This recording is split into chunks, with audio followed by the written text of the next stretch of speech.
Assalamualaikum warahmatullahi wabarakatuh. Alhamdulillah. Wassalatu wassalamu ala Rasulillah Muhammad ibn Abdillah wa ala alihi wa sahbihi wa man walah. Subhanaka la ilma lana illa ma 'allamtana innaka antal alimul hakim. Rabbi shrah li sadri wa yassir li amri wahlul 'uqdatan min lisani yafqahu qawli, amma ba'du. Alhamdulillah, masih dalam silsilah Bidadari Bumi. Kita akan membahas pada hari ini tentang Hubabah Umairah. Nama beliau sebenarnya Hubabah Ruqayyah bintil Habib Umar bin Abu Bakar Al-Haddar. Beliau adalah putri dari salah satu ulama, munsibnya Al-Haddar. Munsib itu kayak ketua suku gitu ya, yang dituakan, yang paling dimuliakan dari kabilah Al-Haddar. Itu beliau, ayahandanya beliau adalah munsibnya. Habib Umar bin Abu Bakar Al-Aidarus Al-Haddar, mohon maaf. Jadi ingatnya Al-Idrus, karena suami saya Al-Haddar.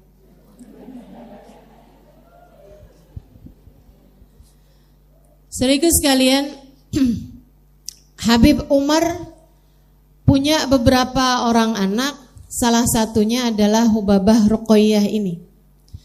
Beliau kesayangan ayahandanya. Nah, di Arab itu kalau seorang anak perempuan sangat disayang sama ayahnya, orang akan memanggil anak perempuan tersebut dengan nama bapaknya. Diperempuankan dan ditasghir. Tasghir itu jadi kecil, nama kecil. Gitu ya. Kayak Umar perempuan kecil, gitu. Kalau namanya Umar, jadinya nih punya anak kesayangan, jadinya kayak kesayangannya Umar, gitu ya. Perempuan kesayangannya Umar. Dari Umar ditasghir, tasghir itu dinama kecilkan menjadi Umair.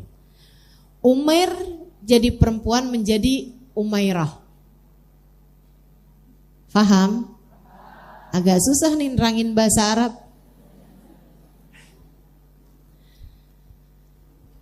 Sama yang taunya bahasa Arab cuma 3 kata. Ana ente fulus.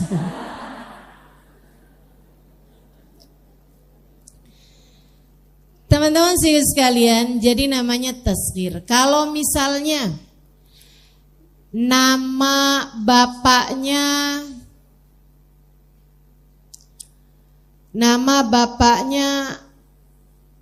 apa ya? Abdul Halim. Perempuannya menjadi salah. Halimah berarti perempuannya Halim, jadi Halimah, kan begitu. Nah, kalau di tasghir itu jadi Hulayyim. Jadi kalau perempuan Hulayyimah gitu. Itu ya, agak repot lah kayaknya ya. Tapi di Arab tuh banyak kayak begitu. Ahmad biasanya jadinya Hamud kalau anak laki kecil. Tapi kalau perempuan menjadi Hamudah, gitu ya. Jadi tasghirnya itu pakai fu'ail gitu, pakai bentuk kata fu'ail. Oke, baiklah. Yang pasti Hubabah Umairah ini kesayangan bapaknya, sehingga akhirnya orang memanggilnya dengan panggilan Umairah. Padahal aslinya nama beliau adalah Ruqayyah. Sampai jadi kayak terlupakan gitu. Nama Ruqayyah itu di masyarakat semuanya memanggilnya dengan panggilan Umairah. salah satu dari perempuan-perempuan luar biasa yang ada di kota Tarim, dikunjungin oleh orang-orang di Tarim. Mereka kalau ada hajat-hajat apa berkunjung kepada Hubabah Umairah. Beliau dikenali sebagai perempuan yang orang tuh kalau sakit suka datang ke sana. Baik itu sakit secara fisik ataupun sakit secara mistis misalnya, begitu ya. Kayak Hubabah, saya nih rasa-rasanya kayak ada yang ngerjain saya. Babanya liatin, enggak nak, kamu dikerjain sama diri kamu sendiri. Itu Hubabah Umairah tuh. Baik hal-hal yang secara fisik ataupun secara mistis misalnya gitu ya, ataupun sesuatu hal yang saya kirain itu bukan sakit gitu, tapi kayak penyakit hati. Makanya ketika saya tulis di buku saya Bidadari Bumi, itu saya tuliskan dengan judul Hubabah Umairah Dokter Hati. Karena teman-teman saya sekalian, ngobatin badan banyak yang bisa, karena memang ada ilmunya. Ada ilmunya. Ngobatin secara mental juga ada ilmunya. Ataupun ngobatin secara mistis tadi itu juga ada ilmunya. Buat nangkal dari santet, nangkal dari guna-guna misalnya gitu ya. Itu juga ada ilmunya teman-teman saya sekalian. Ada tuh, bisa dipelajari. Dan tentu saja perlu untuk kita amalkan. Bukan ilmu buat nyantet orang ya, tapi ilmu biar kalau ada yang berbuat sesuatu yang buruk pada kita, kita gak bisa kena gitu. Ustazah jadi kayak kita punya perisai, penghalang. Gak gitu. Melainkan karena Allah menjaga kita dengan perlindungannya.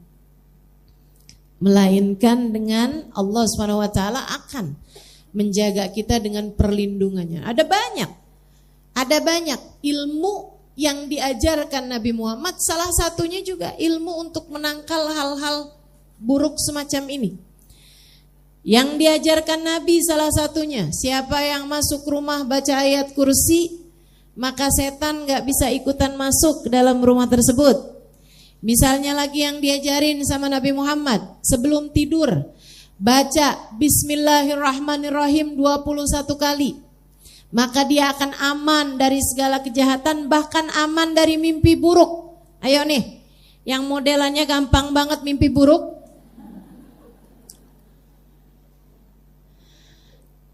Itu tuh, amalin, baca Bismillahirrahmanirrahim 21 kali. Siapa yang ngajarin? Baginda kita Nabi besar Muhammad sallallahu alaihi wasallam. Nabi juga ngajarin pagi hari malam hari baca surat Al-Mu'awwidzatain selain daripada surat Al-Ikhlas, yaitu Qul huwallahu ahad, Al-Ikhlas sama Al-Mu'awwidzatain, Qul a'udzu birabbil falaq dan Qul a'udzu birabbin nas, Al-Falaq dan An-Nas. Itu semuanya diajarin sama Nabi Muhammad sallallahu alaihi wasallam. Kata Nabi, kalau kamu membaca itu, mengamalkan itu, tiap masuk rumah baca ayat kursi. Kemudian sebelum tidur kamu juga bacaan. Kemudian lagi setiap habis sholat kamu juga baca ayat kursi. Pagi hari, malam hari kamu baca Al-Mu'awwidzatain. Dan seterusnya dari ajaran-ajaran Nabi Muhammad. Ini akan dapat mencegah kita dari segala kejahatan-kejahatan orang. Begitu ya, ada ilmunya teman-teman saya sekalian. Masalahnya yang paling sulit nih sebenarnya, nyari dokter yang bisa ngobatin hati kita. Paling sulit, nyari dokter bisa ngobatin hati kita.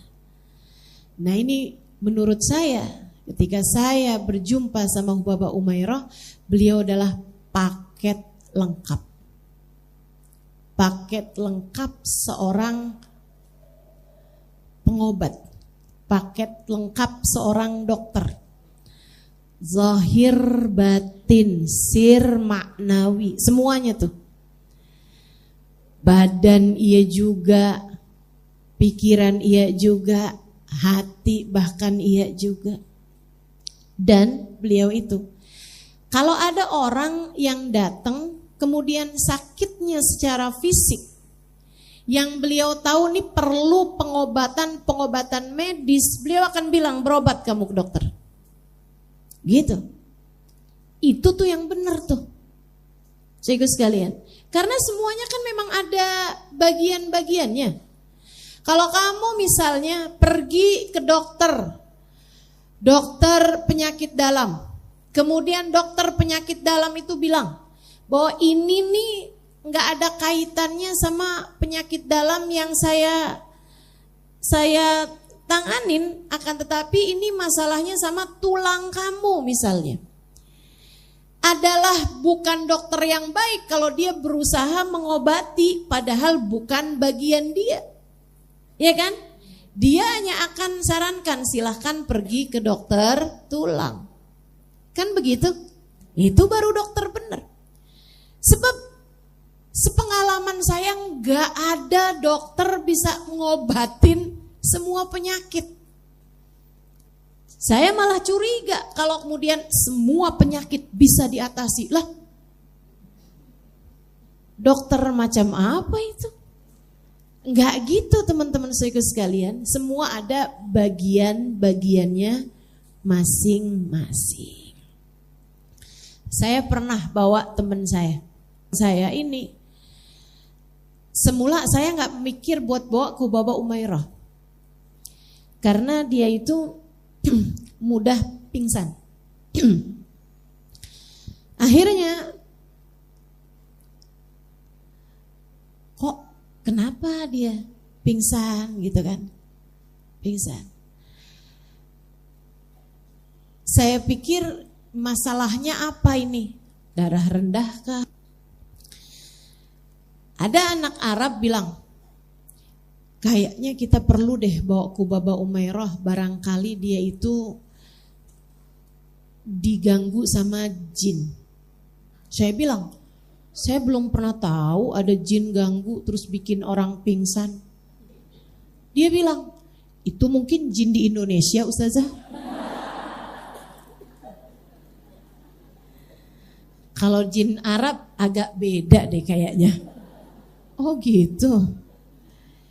Ya saya sebagai orang yang gak ngerti kan saya, iya juga ya, kali aja gitu. Emang ada jin Arab bikin orang jadi pingsan? Okay. Setahu saya kalau orang di Indonesia tuh, apalagi kalau gak biasa pingsan terus pingsan, masalahnya satu, belum sarapan.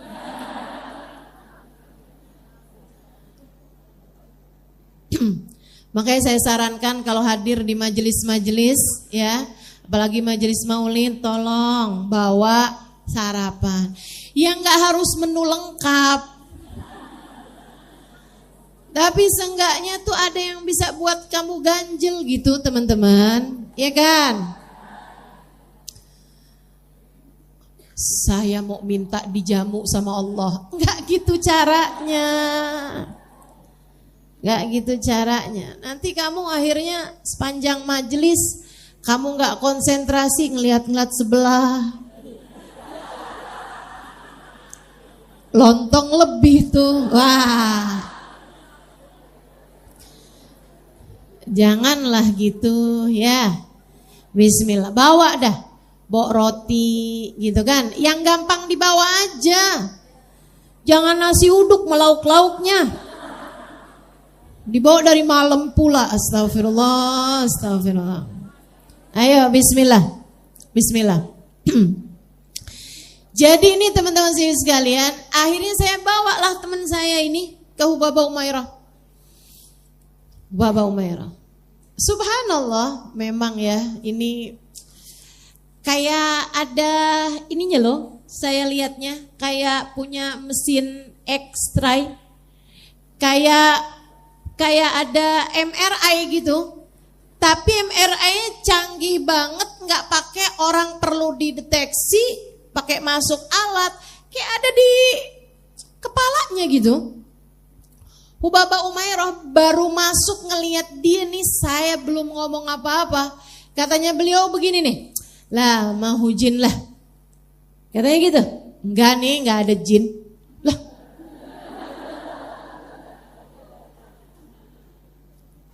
tajem bener. Dia bilang enggak nih, enggak kena jin, enggak kena jin. Terus kenapa Hubaba? Ini ada penyakit di tubuhnya, silahkan bawa ke dokter.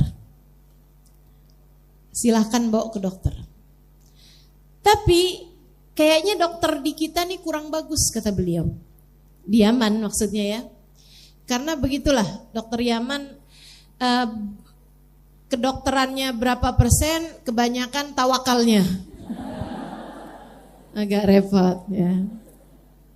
Agak repot. Di saat negara-negara yang lain panik kena COVID, dia bilang, bismillah, gak apa-apa. Bismillah. Ya Allah. Saya di masa-masa COVID itu ada pergi ke Yaman juga. Terus saya gak bilang Yaman ya dia. Saya bilang Hadramut aja, atau bahkan Tarim aja deh. Saya bilang Tarim aja.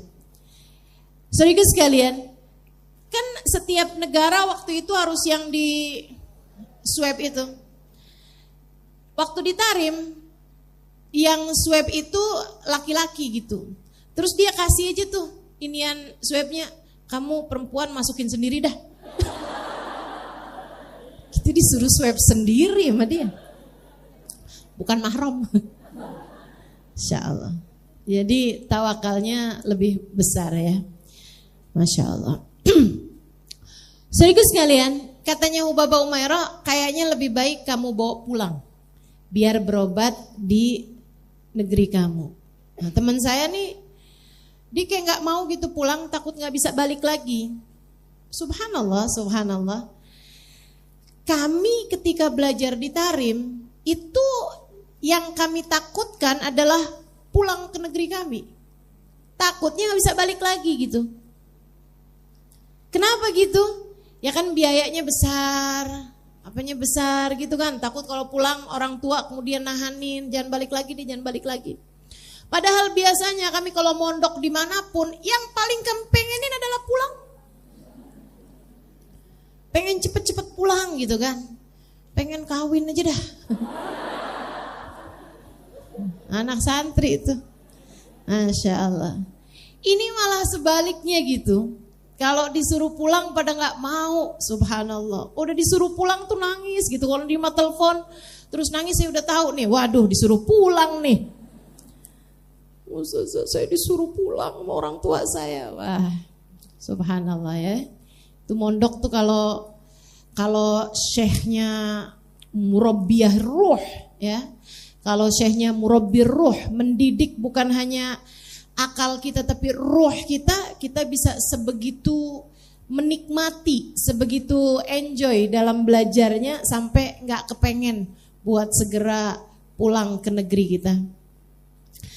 Baik teman-teman sekalian, tapi beliau bilang nggak pulang, nanti kamu akan kembali lagi, akan balik lagi, dan ya udah dikerjakanlah gitu. Itu Hubaba Umairah. Subhanallah, orang segala macam sakit apapun datang ke sana. Dan ini memang sesuatu hal yang bagus teman-teman. Daripada kita gak jelas ini sakit yang jenis apa nih. Mendingan kan datang ke orang-orang yang semacam itu untuk kemudian kita diarahkan. Oh kamu perginya ke dokter.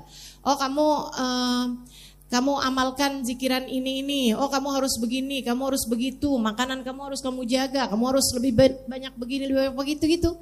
Jadi jelas gitu. Daripada kita nggak jelas pergi ke sana, pergi ke sini, ternyata bukan ini, ternyata bukan itu, minum obat ini, minum obat itu, ternyata nggak jelas, begitu kan? Atau ada juga, udah jelas-jelasan sakitnya fisik, maunya perginya ke alternatif. Sakitnya nih sakit fisik, perginya ke alternatif nih jelas nih hasilnya nih. Ada cancer misalnya gitu ya. Saya nggak mau saja. Saya nggak mau ke dokter. Terus kamu maunya apa? saya mau pergi ke ada satu orang Ustazah bisa mindahin penyakit ke ayam.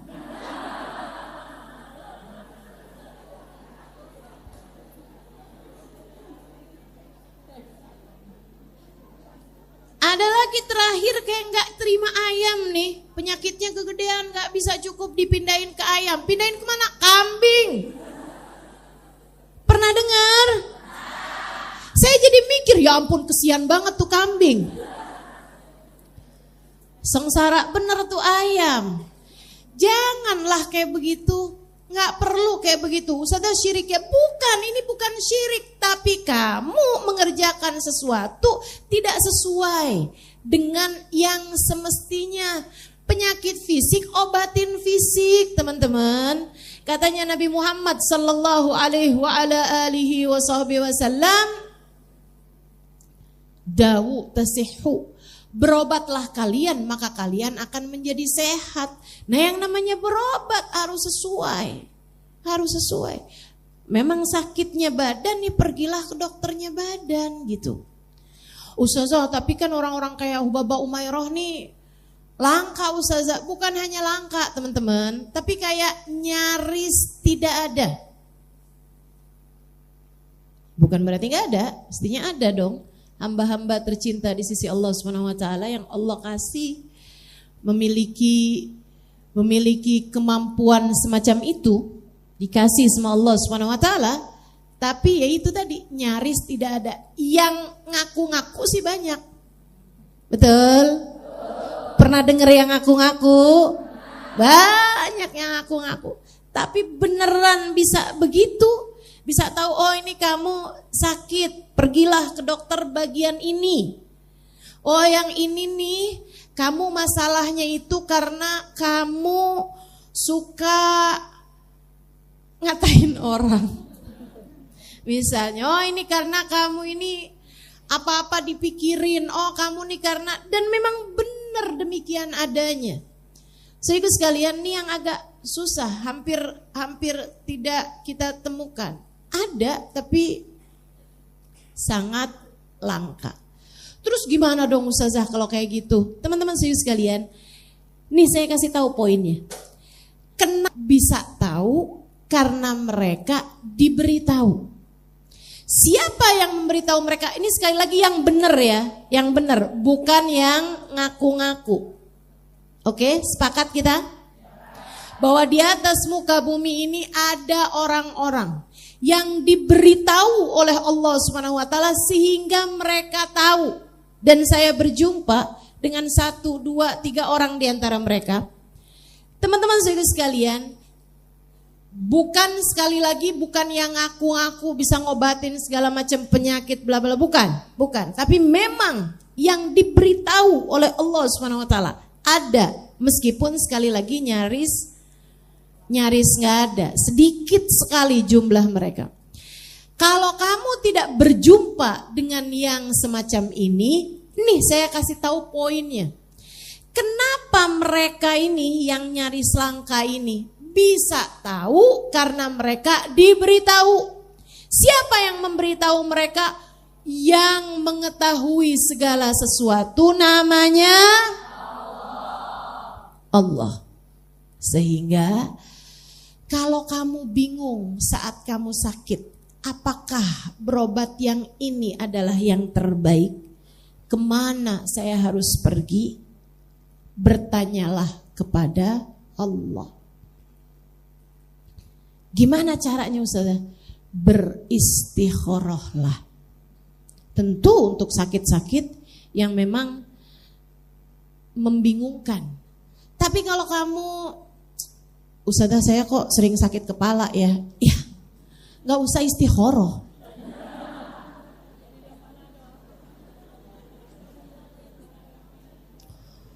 Ustazah saya nih sekarang lagi gatel-gatel, gak usah istikharah kelamaan, ya kan?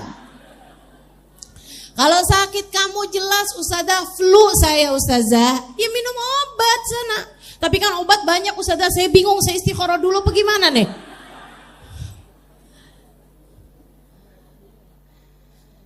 Teman-teman sekalian, tapi kalau kamu punya suatu sakit yang gak jelas nih, menaun dan seterusnya, Saya sarankan kamu buat beristikharah.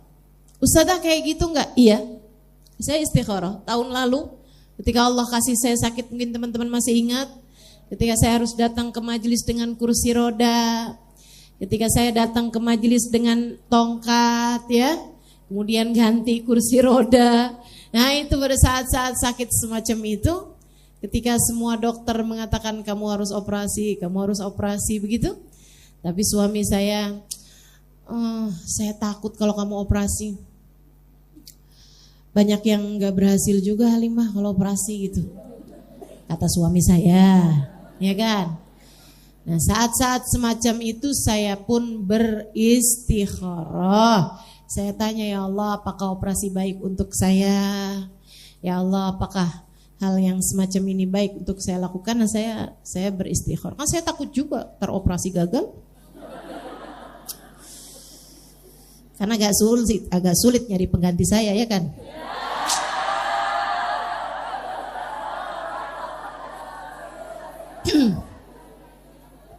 Setidaknya buat al-ikhwan.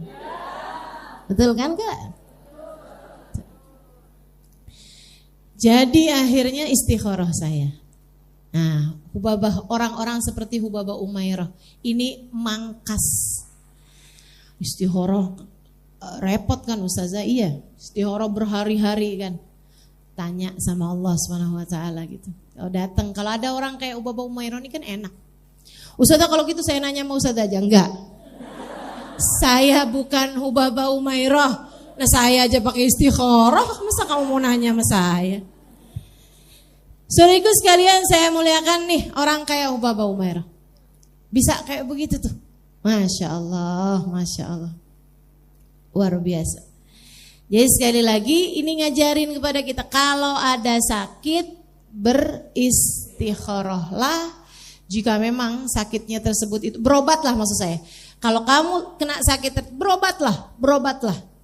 Jangan biarkan. Udah saya nggak mau obatin, dan saya mau mati aja kalau kayak gitu. Enggak gitu. Ya, baru sakit panas, ini kayaknya sakaratul maut nih saya, sakaratul maut. Enggak. Ya, obatin. Saudara sekalian, meskipun seperti yang tadi saya sampaikan, ada juga memang jenis-jenis sakit tuh yang dokter juga kebingungan.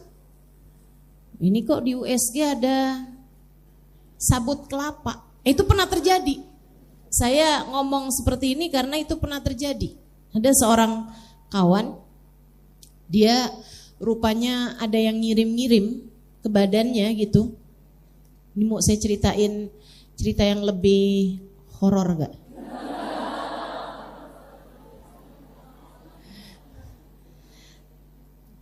Yang teman saya ini enggak horor lah ya. Teman saya ini cuma cerita bahwa dia itu pergi ke dokter karena pergi ke USG karena perutnya itu mendadak besar. Terus dia sampai nunjukin sama saya tanyain, "Kak, kok perutnya besar, Kak?" Dia bilang, "Ustazah, yang ini udah agak kempesan Ustazah. Sebelumnya Ustazah, saya kayak hamil 11 bulan. Bukan cuma 9 bulan lagi, 11 bulan." Dia tunjukin sama saya foto, dia naruh gelas di perutnya. Jadi perutnya tuh sampai jadi kayak meja. Dari gedenya perutnya teman-teman. Dia bilang, "Itu kenapa Kak bisa perutnya kayak begitu?" "Ustazah, saya bawa MRI, bawa USG. Kan bisa tahu tuh kalau lagi hamil kan gitu. USG. Siang USG dia bilang, "Bu, kenapa bisa ada sabut kelapa di perut ibu?" Ada yang masukin sabut kelapa lah, ntar apa lagi gitu. Ya Allah. Dan teman saya ini cerita, dia bilang, "Ustazah, aneh banget gak sih? Tiap kali saya pergi ke makam luar Batang, begitu saya masuk ke areanya luar Batang, perut saya kempes." Saya menyampaikan apa yang disampaikan orang itu ya, sampaikan seseorang yang sangat saya kenal ini ya. Ini cerita dia gitu. Kalau kemudian ada yang bilang, saya nggak percaya sama cerita ustazah. Bukan masalah saya. Itu masalah kamu. Saya juga nggak minta kamu buat percaya. Tapi sebagian orang memang dituruni rahmat oleh Allah sederas itu. Salah satunya adalah sahibul maqam Habib Hussein bin Abu Bakar Al-Aidarus. Teman-teman saudaraku sekalian, sahib maqam Luar Batang. Itu Allah turunkan hujan rahmat ke beliau luar biasa besarnya sampai bisa semacam itu. Kayak sihir yang nyampe kepada dia ini nggak nyampe ke tempat beliau, teman-teman. Maka kamu kalau memang lagi ada hajat besar atau apa gitu, berziarahlah. Itu salah satu dari yang biasa saya lakukan kalau udah mentok-mentok gitu ya. Kalau udah hal-hal berat-berat gitu, saya kayaknya nggak cukup nih kalau doa sendiri gitu. Saya bawa tuh pergi ziarah ke Luar Batang dan subhanallah, subhanallah, subhanallah. Jarib ta'rif, jaribi ta'rifi, katanya pepatah Arab itu ya. Kamu coba, kamu buktikan sendiri. Kamu coba, kamu buktikan sendiri. Saya sudah berulang kali mencobanya. Teman-teman saudaraku sekalian yang saya muliakan, teman saya ini cerita asal masuk ke areanya Maqam Luar Batang. Mungkin ada yang belum tahu Maqam Luar Batang di mana? Di mana, Bu?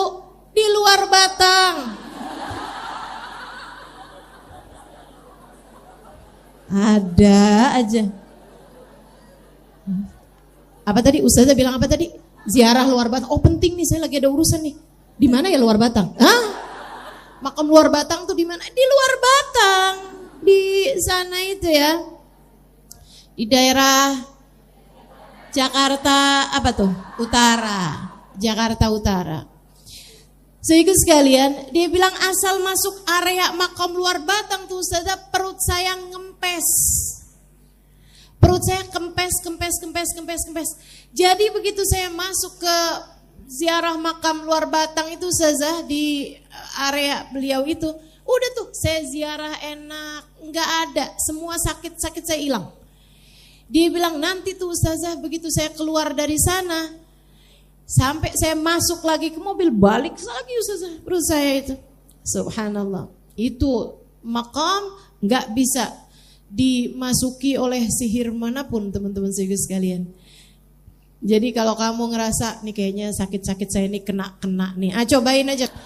Ustazah di Luar Batang saya masih pusing, ya kamu tahu berarti nggak ada yang mau ngerjain kamu. Itu sakitnya asli.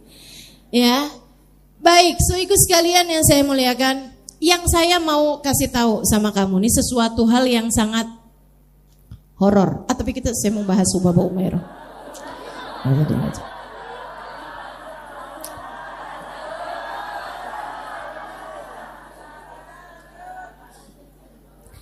Saya punya guru, beliau waktu saya lagi mondok di Darul Lughah wa Da'wah, ya. Saya punya guru. Nah, ini cerita tentang gurunya beliau dari Madura. Madura lumayan terkenal hal-hal semacam itu ya. Kayak kalau nggak seneng sama orang, gue kerjain juga nih, gitu kan? Orang Madura, saya sangat mencintaimu. Ini bukan cerita tentang mayoritas orang Madura, apalagi tentang orang Madura gitu ya, enggak. Tapi ini oknum Madura. Baik, teman-teman sekalian. Jadi ini nih cerita tentang guru saya. Langsung pada serius banget nih. Beliau ini ceritanya ada orang yang ngerjain beliau tapi nggak kena. Itu tadi karena zikirannya, amalannya, baca ratib, haddad, ratib atas yang ada di Khulasa itu ya, itu beliau amalkan. Zikiran-zikiran yang diajarkan Nabi Muhammad sallallahu alaihi wasallam itu kan dikumpulkan oleh para habaib, dikumpulkan oleh para ulama, Imam Nawawi dan seterusnya. Nah, itu kemudian dikumpulkan kitab-kitab atau amalan-amalan tersebut oleh guru kami Sayyidil Habib Umar bin Hafidh menjadi sebuah kitab namanya Khulasatul Madad An-Nabawi, yang kalau teman-teman lihat di Instagram saya, kami akan sampaikan itu mengenai fadilah-fadilahnya yang ada di kitab Khulasah. Nanti itu di Istoraya. Karena itu acaranya seharian, memang bentuknya adalah semacam seminar, gitu ya, kayak pesantren kilat, daurah, ya, daurah tuh maksudnya pesantren kilat. Baik, saudaraku sekalian saya muliakan. Nah, ini beliau ini gurunya guru saya ini mengamalkan apa yang ada di kitab tersebut, sehingga ada sihir-sihir apa itu nggak mempan.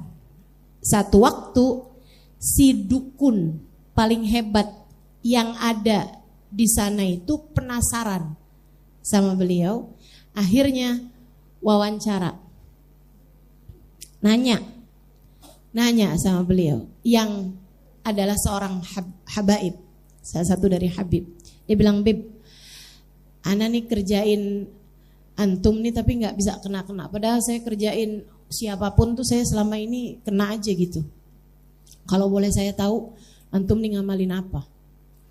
Dia bilang, "Saya akan kasih tahu amalan saya sama kamu, tapi saya juga pengen tahu gimana cara kamu ngerjainnya."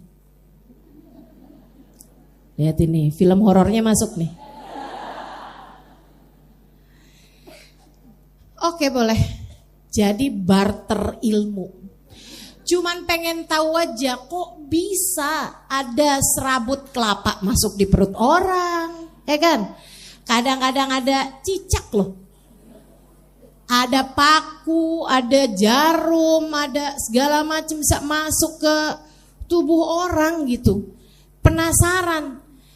Jadi akhirnya dia bilang, "Iya, baik Bib, saya akan perkenankan Habib buat lihat apa yang saya kerjain. Datang ke kuburan apa jam 12 malam." Gitu kan. Tapi Bib jangan terlalu deket Bib sama saya, Bib lihat aja gitu. Gak usah ngomong, gak usah apa gitu kan. Gak usah baca-baca zikir juga Bib, nanti jadi gitu kan. Baiklah katanya gitu ya, penasaran aja nih. Ibu-ibu sekalian, datanglah nih Habib ini pas di jam yang telah ditentukan. Dia lihat, mohon maaf teman-teman, katanya tuh sampai kayak gelap banget kan ya, jam 12 malam nggak ada penerangan apa-apa di situ, dan si dukunnya ini melepas pakaiannya sampai nggak tersisa. Habis itu dia mulai tuh, dia baca-baca, manggil-manggil, iyalah gitu ya, ritualnya jin-jin, setan-setan gitu kali, dipanggil. Jangan tanya sama saya siapa yang dipanggil. Saya hanya diceritakan oleh guru saya ini ya, tentang guru beliau. Ketika pembahasan mengenai surat Al-Ikhlas dan Al-Mu'awwidhatain, beliau cerita ini, bahwa itu memang benar adanya gitu. Sihir-sihir semacam ini tuh memang ada juga gitu. Allah bahkan menceritakannya di surat Al-Baqarah itu ya, mengenai ilmu sihir ini. Saudaraku sekalian yang saya muliakan, akhirnya dia bilang, dia pun mulai baca, depannya tuh ada air, memang dia siapkan, ada air di kayak baskom gitu. Ketika dia mulai baca-bacanya tambah seru nih, dia bilang airnya tuh mulai bergerak. Airnya mulai gerak-gerak, mulai goyang-goyang gitu, terus sampai tambah kenceng goyangnya air tersebut. Gak lama ketika sudah sangat kenceng, dia masukin kemudian foto orang yang mau dikerjain ini. Dia bilang dimasukin foto orang yang dikerjain, kemudian tambah goyang-goyang gitu kan. Mulailah sama dia Oh enggak ding, enggak dimasukin foto. Maaf ya ini ya. Maaf ya. Ingatan saya mulai kabur. Tapi enggak dimasukin foto teman-teman. Itu dari air yang bergoyang tadi itu keluar wajah. Maksudnya kayak kelihatan ada wajah gitu. Ada wajah orang yang mau dikerjain gitu. Sehingga sekalian, enggak lama kemudian wajah tersebut mukanya kayak ngebuka gitu. Dia baca terus nih. Manggilin bukan arwah itu ya, jin, manggilin kekuatan jahat ini. Kemudian mulutnya itu kebuka. Saat itulah dimasukin sama dia gunting, masukin sama dia paku, masukin sama dia apa aja tuh yang dimasukin. Goyang terus tuh, air itu bergejolak sampai kelihatan wajah yang ada di situ tuh kayak kesakitan luar biasa. Habis itu kemudian kelihatan kayak mulai lemes, mulai enggak kesakitan lagi, airnya kemudian diem. Saat airnya diem, ia berubah menjadi warna darah. Habis selesai dia bilang, udah selesai, saya ngerjainnya. Udah mati orangnya teman-teman. Meskipun semua ajal datang dengan kehendak Allah. Bahkan kalau ada orang yang mati dikerjain kayak begini nih, dan dia adalah orang Islam, matinya bawa iman, dia mati sebagai peraih syahid dalam jalan Allah. Begitu. Kamu jangan terus jadi ketakutan. Enggak ada yang mau ngerjain kamu, tenang. Ustazah nggak tahu aja. Ya udah saya ajarin tadi kan, masuk rumah baca ayat kursi. Tiap habis sholat baca ayat kursi. Apalagi itu terus? Bangun tidur. Sebelum tidur baca Al-Mu'awwidhatain ya, qul a'udzu birabbil falaq, qul a'udzu birabbin nas, dan Al-Ikhlas juga baca Bismillahirrahmanirrahim sebanyak 21 kali. Semuanya itu pagi sama malam juga, pagi sama sore juga baca Al-Mu'awwidhatain gitu ya. Nah itu semuanya akan menjaga dirimu insyaallah, enggak ada kekuatan jahat apapun yang sampai kepadamu asal diamalkan. Apalagi kalau kamu mengamalkan wirdul latif, mengamalkan bacaan-bacaan yang ada di dalam hulasah, nah itu insyaallah aman semuanya, gak akan terkena hal-hal yang semacam itu. Ini Hubabah Umairah nih.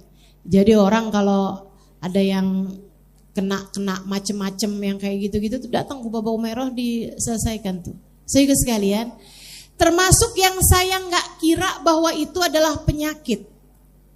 Nih, kamu harus tahu juga nih. Oh ya, yang tadi itu ya, penyakit-penyakit yang dikirimkan oleh hal-hal jahat kayak tadi itu. Wa min syarri hasidin idza hasad, kata Allah Subhanahu wa taala dalam Al-Qur'an. Qul a'udzu birabbil falaq min syarri ma khalaq wa min syarri ghasikin idza waqab wa min syarrin naffatsati fil uqad wa min syarri hasidin idza hasad. Itu surat secara khusus Allah Subhanahu wa taala persembahkan, karuniakan, hadiahkan untuk kita, menghindari kita dari semua kekuatan-kekuatan jahat semacam itu. Qul a'udzu birabbil falaq. Katakanlah, aku berlindung kepada yang menciptakan falak, menciptakan langit dan seisinya yang ada di falak sana ini ya, di alam langitnya Allah Subhanahu wa taala. Qul a'udzu birabbil falaq min syarri ma khalaq, atau falak waktu malam ya. Qul a'udzu birabbil falaq min syarri ma khalaq, aku berlindung dari yang menciptakan falak, min syarri ma khalaq, dari kejahatan apa yang telah diciptakan. Semuanya pun juga punyanya Allah.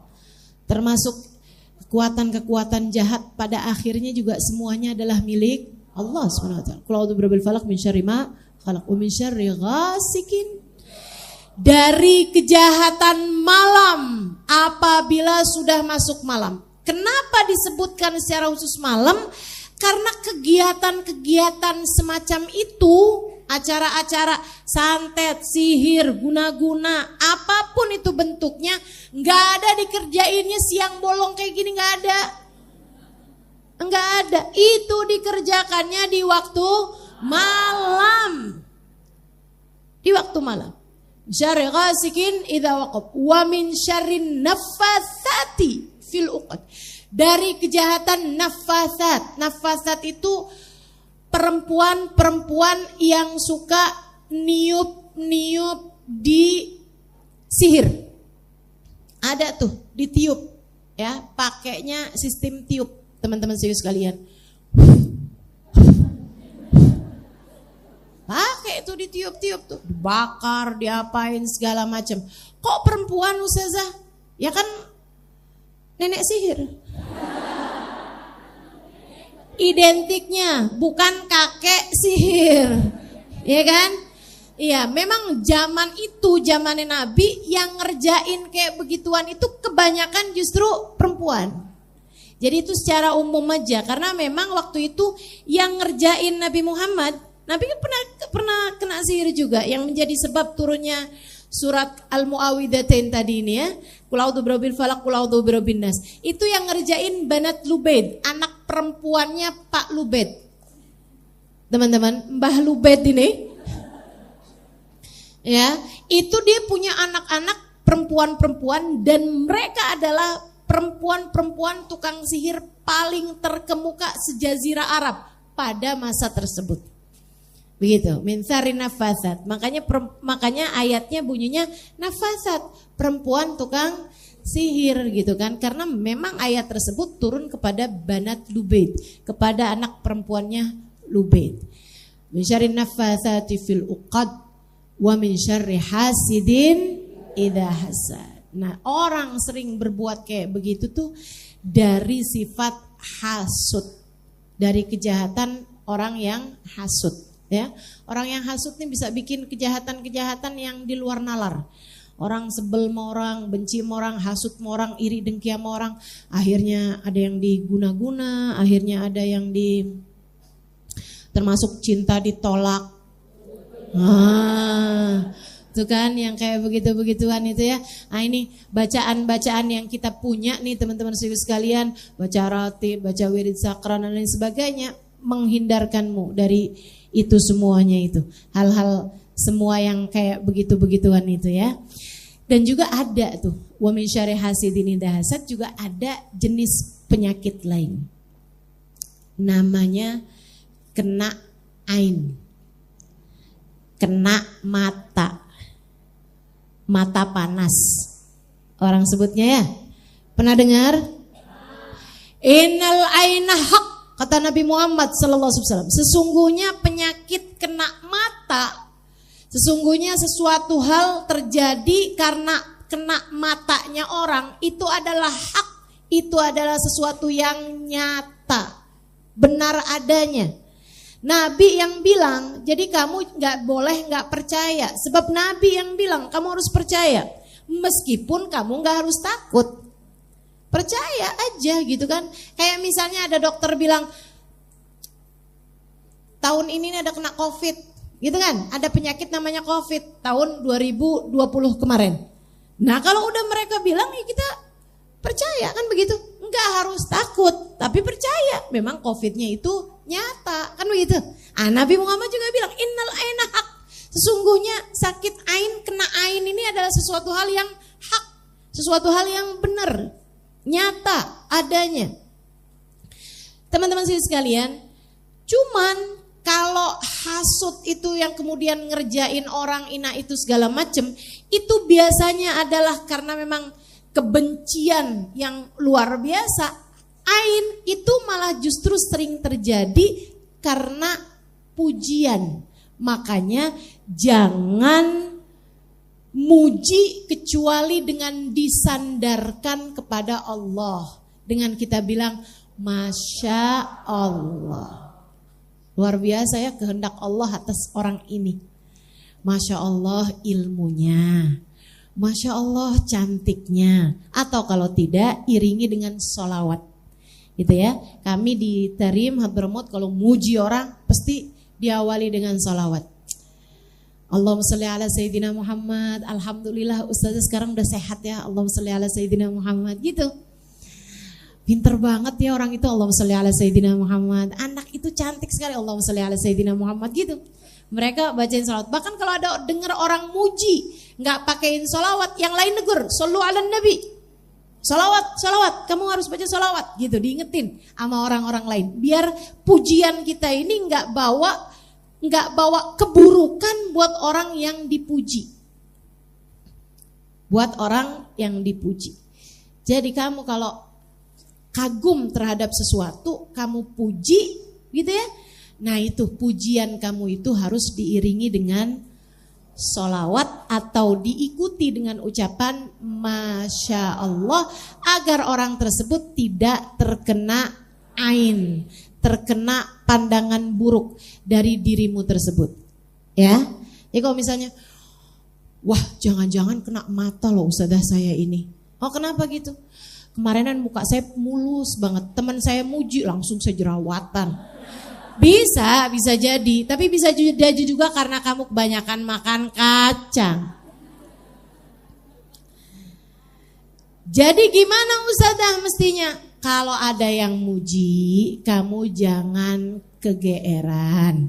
Dan kalau kamu dipuji juga, kamu mesti iringi dengan itu tadi, Masya Allah, atau kamu bersolawat. Dan kamu ingat bahwa apapun yang kamu kagumi ini adalah sesuatu yang datangnya dari Allah. Sehingga kamu tidak memuji dia secara khusus, tapi juga memuji kepada yang memberi, yaitu Allah Subhanahu wa Ta'ala. Teman-teman saya sekalian, itu dia tuh. Ustazah, pujiannya itu harus kita dengar apa enggak? Harus kita dengar? Enggak. Walaupun kamu enggak dengar. Lah kalau kayak begitu kan kita enggak tahu Ustazah. Ya memang enggak tahu. Terus gimana Ustazah caranya? Ya minta perlindungan pada Allah Subhanahu wa Ta'ala.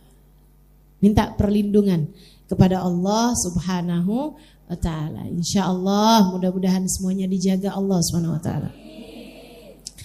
Begitu ya, sakit mata. Ada tuh di zaman Nabi kejadian, enggak Ustazah, kejadian. Sayyidina Salman Al-Farisi, teman-teman saya sekalian, beliau yang mengusulkan perang dengan pakai parit. Ngasih parit gitu ya, perang Khandaq. Usulan Salman, mereka kemudian bikin parit, jadi waktu diserang orang-orang yang nyerang ini keburu jatuh ke parit-parit sehingga mereka enggak bisa menyerang dan bahkan dengan mudah untuk dikalahkan gitu. Waktu gali parit Salman Al-Farisi ini ada seseorang yang mujinya itu dengan bahasa kayak gini nih. Wih Salman ya, padahal udah tua loh dia. Satu orang, Salman itu waktu awal Nabi Muhammad datang dan dia masuk Islam usianya 60 tahun teman-teman. Jadi waktu Khandaq itu usia beliau sekitar 65 tahun. Tapi kerjanya itu kayak kerjanya 10 orang pemuda dia yang ngerjain gitu. Jadi ini ada satu orang terus dia bilang, wih dia udah setua itu aja kerjaannya kayak kerjaan 100 pemuda. Dia bilang kayak gitu. Wih Salman. Enggak lama Salmannya pingsan. Nabi begitu Salman pingsan, Nabi ini kan seperti yang tadi saya sampaikan, kayak Hubaba Umairah, kayak ada beberapa orang yang memang dikasih sama Allah SWT pengetahuan, tentu saja apalagi baginda kita Nabi besar Muhammad. Nabi begitu lihat Salman pingsan, Nabi Muhammad langsung bilang, innahu asabahu ain fulan bin fulan. Kata Nabi, oh Salman ini kena ainnya, kena matanya fulan bin fulan. Dipanggil langsung sama Nabi Muhammad. Hati kata Nabi Muhammad, mana tuh si fulan bin fulan, panggil. Dipanggil nih si orang tadi itu, kata Nabi Muhammad, kamu ngomong apa tentang Salman? Iya Rasul, saya ngomong tadi, Salman gila banget ya. Salman satu orang nih padahal dia udah segitu tuanya, kayak kerjaannya 100 pemuda. Kata Nabi Muhammad sallallahu alaihi wasallam, kalau gitu berwudulah, kemudian ambillah bekas wudu dia ini, siramkanlah kepada Salman Al-Farisi. Masalahnya kita nggak tahu siapa yang matain kita. Kamu mau ambil bekas wudunya siapa? Iya kan? Dan nih penting buat saya sampaikan padamu yang suka kegeeran, jangan-jangan saya kena mata. Nih saya kasih tahu. Saya kasih tahu. Teman-teman saudariku sekalian saya muliakan, kadang-kadang kamu kena mata bukan dari orang lain, tapi kena mata kamu sendiri. Suka muji diri sendiri sih, sambil ngaca sambil bilang ya ampun. Ada anak manis kayak begini nih. Ih, beruntung banget lakinya. Besokannya kamu kenapa bisa jadi kamu lagi kena mata sama diri kamu sendiri. Ustazah berarti kalau muji diri sendiri pakai sholawatan juga. Jangan muji diri sendiri. Jangan muji diri sendiri. Fala tuzakku anfusakum. Kata Allah Subhanahu wa taala, janganlah kalian suka memuji diri kalian sendiri. Saudaraku sekalian, tiba-tiba aja ya, saya nggak ngerti gimana asalnya, tiba-tiba aja saya ditarim itu ustazah. Saya udah mulai mengajar dari sejak awal tahun 2000 atau akhir tahun 1999 ya. Usia saya 20 tahun kala itu saya udah diminta oleh Hubabah Nur untuk mulai mengajar. Saya pun mulai mengajar fikih terutamanya ya. Jadi kalau saya lagi ngajar fikih, teman-teman gak usah ragu-ragu sama apa yang saya sampaikan. Saya sudah mengajar ilmu fikih ini. Ilmu fikih itu tentang batal gak batalnya sholat dan lain sebagainya ya. Itu saya udah mengajar fikih ini dari sejak tahun 1999. Mungkin banyak ada di antaramu yang belum lahir bahkan tahun itu.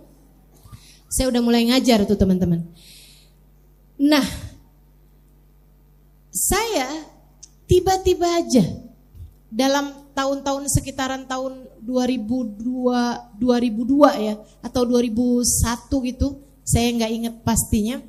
Yang pasti tiba-tiba aja ada satu anak di kelas saya, tiba-tiba aja saya benci sama dia luar biasa. Kesian banget kan? Nggak ada sebab loh ini. Kalau ada sebabnya sih masih mending gitu kan, emang nyebelin gitu kan. Kadang-kadang orang nyebelin nih ya saya sebel juga. Tapi ini nih nggak ada sebab-sebabnya gitu. Tidak melakukan hal-hal yang seharusnya bikin saya sebel sama dia. Rajin, pinter, baik, nurut, semuanya deh gitu. Ada sama dia gitu. Tapi tiba-tiba aja, teman-teman saya sekalian, saya tuh sampai astagfirullah. Saya sampai minta dia untuk pindah posisi duduk.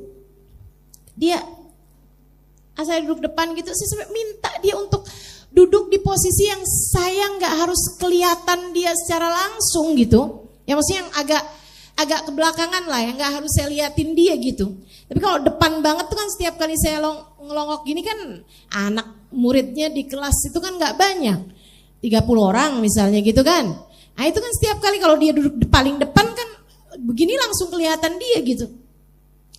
Dan itu saya juga baru ngerti kalau ternyata ucapan yang saya enak lihat muka dia itu ternyata bukan kata-kata basa-basi. Saya baru tahu teman-teman, saya baru tahu ternyata ada loh orang-orang. Maksudnya ternyata bisa saya punya kebencian sama seseorang yang kalau saya kelihatan muka dia, makanan di perut saya langsung naik. Saya beneran enak teman-teman. Saya beneran yang bisa muntah-muntah saya. Jadi saya lagi duduk di kelas nih, lihat muka dia gitu. Dan saya kemudian abisnya saya inian gitu, saya sebentar ya saya akan pamit. Saya pamit keluar benar-benar ke toilet untuk saya muntah makanan saya. Saya gak tahu bahwa itu adalah sesuatu yang perlu diobati. Saya gak tahu. Yang itu kan kayak kita senang sama orang, kita sebel sama orang, kayak sesuatu hal yang wajar aja gak sih? Menurut saya. Yang ngelihat itu sebagai sesuatu hal yang gak wajar malah justru teman saya.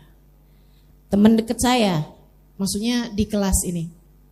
Dia nanya, Kak, ada masalah apa Kak sama dia? Sebutin namanya sama dia. Enggak sih. Kamu kayaknya sebel gitu Kak sama dia. Emang iya. Sebel saya sama dia. Kenapa sebel? Sebel aja. Ya kenapa sebel? Mukanya itu lo nyebelin. Enggak Kak, muka dia enggak nyebelin. Terkadang kita bisa suka nggak pakai alasan, terkadang kita juga ternyata bisa benci tanpa alasan. Menurut saya itu sesuatu hal yang wajar gitu. Ternyata buat orang lain nggak gitu. Dia bilang, Kak, yuk pergi ke Hubaba Umairah. Kenapa sih, saya nggak sakit kok, saya bilang. Ya ampun Kak, bisa sebel sama orang sampai kayak begitu tuh, sampai muntah-muntah. Itu gak normal, itu gak wajar. Apalagi gak ada sebab. Apalagi gak ada sebabnya gitu. Dia pintar, dia baik, dia gak pernah mengerjakan sesuatu hal yang menyebalkan gitu. Nah kalau misalnya saya ditarik-tarik gitu kan, sampai kerudungan saya kemana-mana, saya disalamin sampai tangan saya pisah jari-jarinya.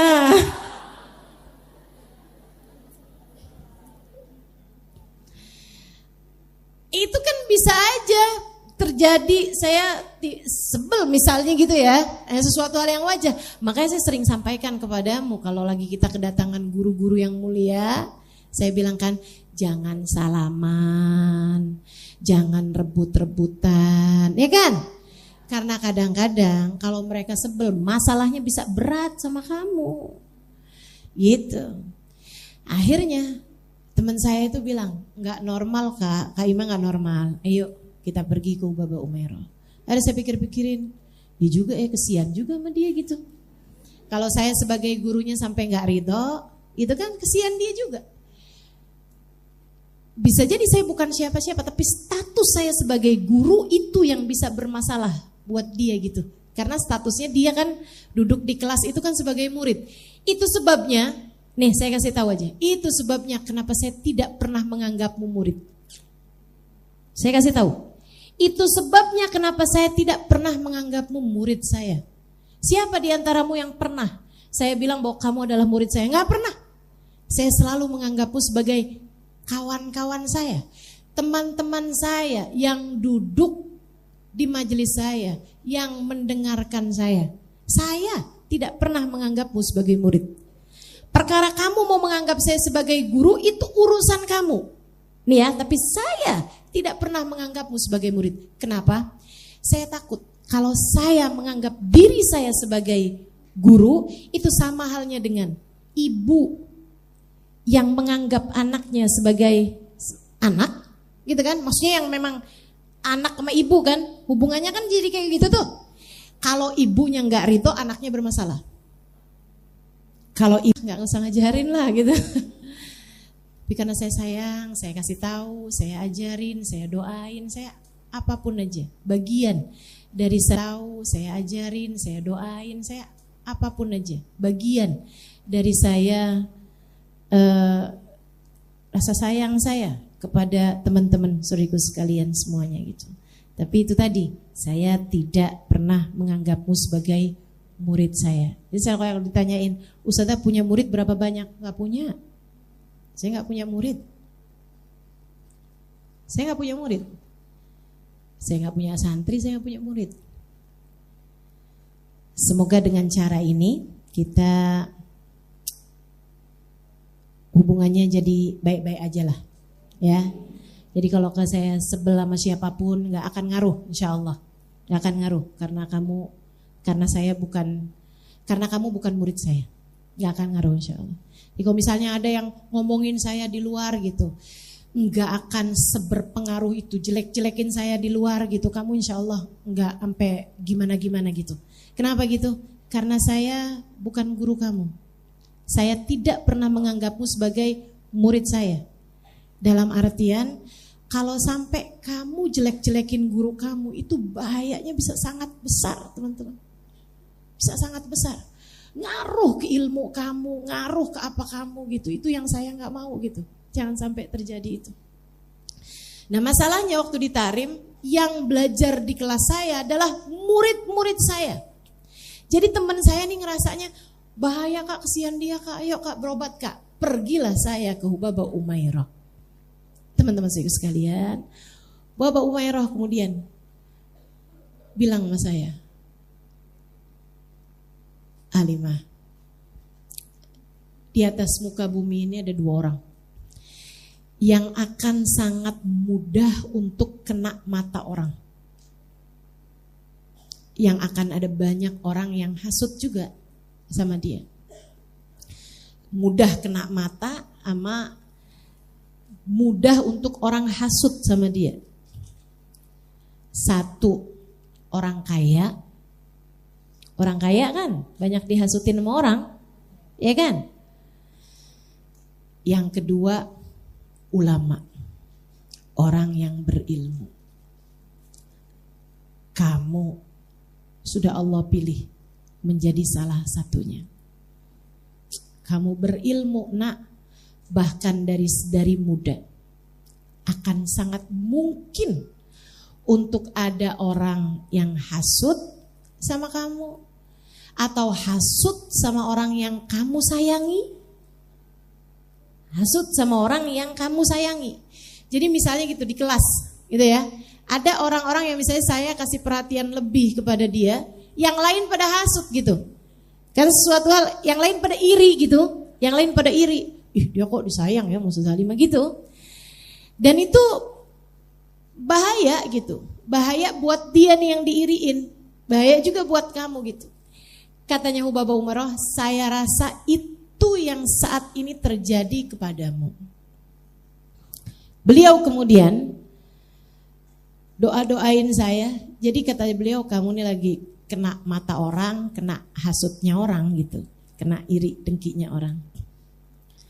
Sehingga kamu jadi benci sama si orang tersebut, mungkin karena dia juga lagi kena matanya orang, sehingga akhirnya kamunya yang jadi benci sama dia gitu. Makanya teman-teman, nih bagi yang punya suami, jangan gampang pamer-pamer kemesraan. Apalagi pamer-pamer saldo rekening. Alhamdulillah sudah ditransfer sama My Hubby.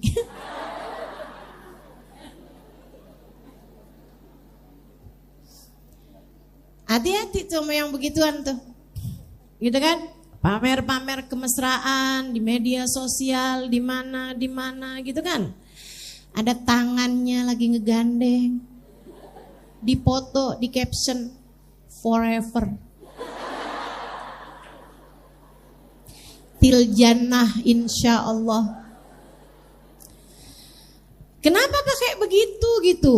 Caramu tuh menikmati. Ustazah itu tahadus bin nikmah, enggak tahadus bin nikmah itu namanya.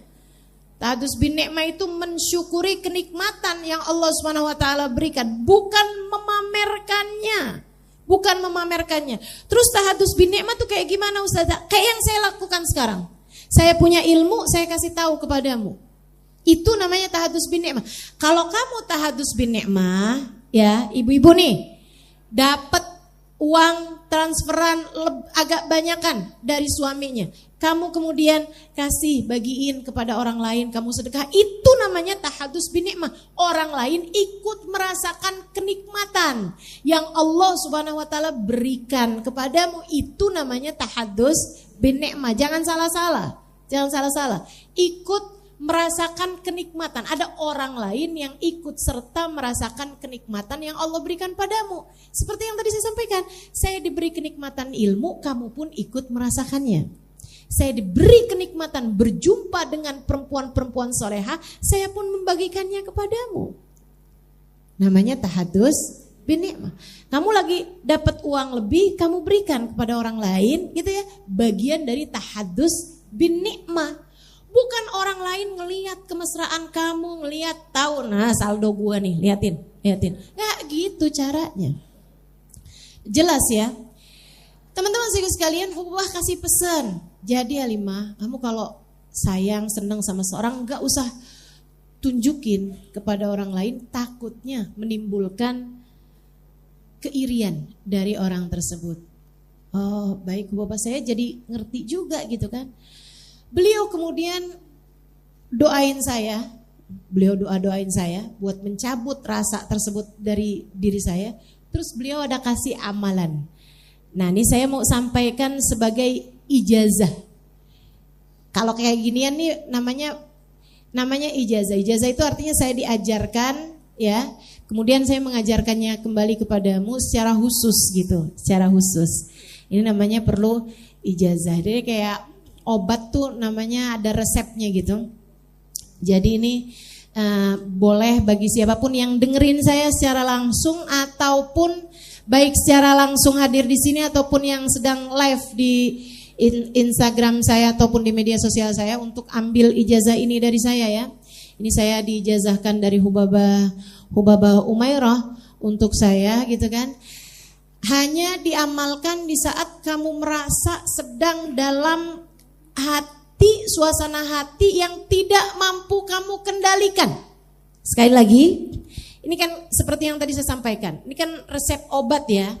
Jadi ada kan obat kan yang diresepin kalau kamu begini, kamu minum ini. Hanya ketika kamu sakit, kamu minum ini kan begitu. Nah ini juga sama nih, ini ijazah saya sampaikan ketika hati kamu sedang berada dalam rasa yang tidak mampu kamu kuasai, kayak nyiksa banget gitu. Bisa jadi rasa macam-macam, entah itu kebencian, entah itu rasa cinta yang kamu nggak mampu kuasai terhadap seseorang yang tidak halal bagimu untuk kamu cintai. Ayo, adik-adik jomblo, ini ya, Ustazah saya tuh udah kepengen banget untuk meninggalkan dia, tapi setiap kali WA dia bilang hai. Hanya karena hai setitik rusak move on sebelanga. Tiap lihat mukanya gak tega Ustazah, gitu kan. Padahal dia udah punya istri. Aduh, bahaya. Ayo nih ya, terhadap rasa apapun. Atau para istri, Ustazah lagi dikuasai cemburu yang sampai bikin saya nggak bisa ngapa-ngapain. Suka ada nih, ya kan? Dia sakit hati cuman karena ngelihat suaminya sisiran. Ustazah saya tahu suami saya selingkuh. Dari mana kamu tahu? Rajin sisiran. Lah? Habis ganti potongan rambut aja itu mah, udah nggak usah segitunya. Sehingga sekalian kadang-kadang memang hati kita kan dikuasai kecemburuan yang gak bisa kita kendalikan. Atau apapun aja, benci. Ada banyak diantara kita. Kalau lagi emosi, ya Allah, lebih galak dari macan. Ya ampun. Ini yang kayak beginian nih, belajar buat kuasai. Salah satunya nih ijazah yang disampaikan oleh Hubabah Umairah.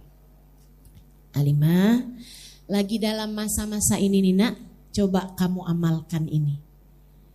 Tiap kali habis salam sholat fardu, tiap habis selesai sholat salam fardu, langsung. Jadi begitu habis selesai salam, Assalamualaikum warahmatullahi, Assalamualaikum warahmatullahi. Sekali lagi ini hanya diamalkan ketika kamu sedang punya rasa yang tidak mampu kamu kuasai ya, enggak yang setiap hari kamu amalin gitu. Enggak kayak begitu. Saya mau Ustazah tiap hari emang enggak bisa menguasai hati. Enggak, maksudnya enggak gitu. Kan ada hari-hari yang kamu baik-baik aja. Masa semua hari-hari kamu gak baik-baik aja? Gak mungkin kan? Nah itu kalau lagi pokoknya lagi ada rasa yang nggak bagus itu ya dalam hati kamu nggak mampu kendalikan. Begitu habis selesai salam sholat fardu, assalamualaikum warahmatullah, assalamualaikum warahmatullah. Tanganmu kamu pegangkan, tangan kananmu kamu pegangkan ke dadamu. Kamu baca surat Al-Insyirah 4 kali. Surat Al-Insyirah, surat Al-Insyirah. Nggak gitu. Surat Al-Insyirah sama dengan surat Alam Nashrah Laka Sadrak. Dibaca 4 kali. Ustazah kenapa nggak 3 sih? Lah diajarinnya begitu. Udah ikut aja. Begitu ya? Ikut aja sama yang ngajarin yaitu Hubabah Umairah. Saya terima ini dari Hubabah Umairah. Saya akan sampaikan kepada teman-teman kata-kata ajaznakum, artinya saya memberikan ijazah ini, saya memberikan kayak semacam resep obat ini kepadamu begitu ya. Kamu jawab qabiltul ijazah. Enggak sekarang, belum ya. Kamu jawabnya begitu ya. Jelas? Baiklah. Saya ijazahkan dari Hubabah Umairah bintil Habib Muhammad bintil Habib Umar bin Abu Bakar Al-Haddar, surat Al-Insyirah 4 kali dibaca sesudah sholat fardu ketika hati sedang dalam keadaan sumpek atau berada dalam rasa yang tidak terkendali. Ajaznakum. Fatihah bil qabul wa ta'miqul usul ila hadratillah wa Nabi Muhammad sallallahu alaihi wasallam wa anbiya wal mursalin wa awliya'il kauni ajmain, khususan la Hubabah Umairah bintul Habib Umar bin Abu Bakar Al-Haddar, anallahu yaghfir lahum wa usuli mafuri min Allah yaghfir lahum yarhamuhum ya'li darajatin fil jannah wa yanfa'una barakatihim wa asrarihim wa anwarihim wa ulumihim wa nafaatihim fid din wa dunya wal akhirah. Al-Fatihah.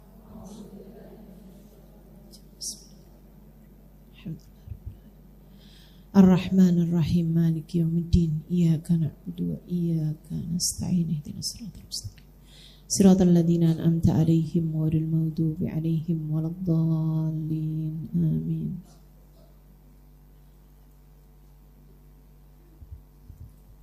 Pulanglah saya dari rumahnya Hubabah Umairah. Saudara sekalian, saya pencet bel di pondok pesantren kami, di asrama kami. Yang bukain dia. Begitu lihat mukanya, itu rasa yang kemarenan, bahkan beberapa jam yang lalu ada, gak ada lagi. Hilang semuanya. Masya Allah, itu obat mujarab bener ya. Dari Hubabah Umairah tadi itu. Maksudnya udah didoain sama Hubabah Umairah gitu. Udah tuh, dari situ saya belajar. Itu tadi, ain itu ya. Ain. Caranya adalah kamu minta pertolongan, perlindungan kepada Allah Subhanahu wa taala. Makanya di doa surat Yasin itu juga Allahumma inna nastaghfiruka wa nastaudiuka adyanana wa abdanana wa anfusana wa ahlana wa auladana wa maulana kulla syai'in ataitana Allahumma ij'alna wa iyyahum fi kanafik wa amanik wa iyadik min kulli syaitanin marid wa jabbarin anid wa di ainin wadi baghin wa min syarri kulli dhi syarr innaka ala kulli syai'in qadir. Bagus kamu baca doa tersebut setiap pagi sesudah kamu baca surat Yasin, minta perlindungan kepada Allah Subhanahu wa taala dari kejahatan setan, dari kejahatan orang yang hasud, wadi ain, dan dari kejahatan orang yang bisa memberikan ain kepada kita, mempengaruhi kena ain kepada kita ini ya. Jadi semacam itu. Terutamanya buat yang masih belum punya kekuatan untuk menghindar dari ain, teman-teman sekalian, kamu kalau muji hati-hati. Anak-anak bayi, anak-anak kecil, nah itu ya.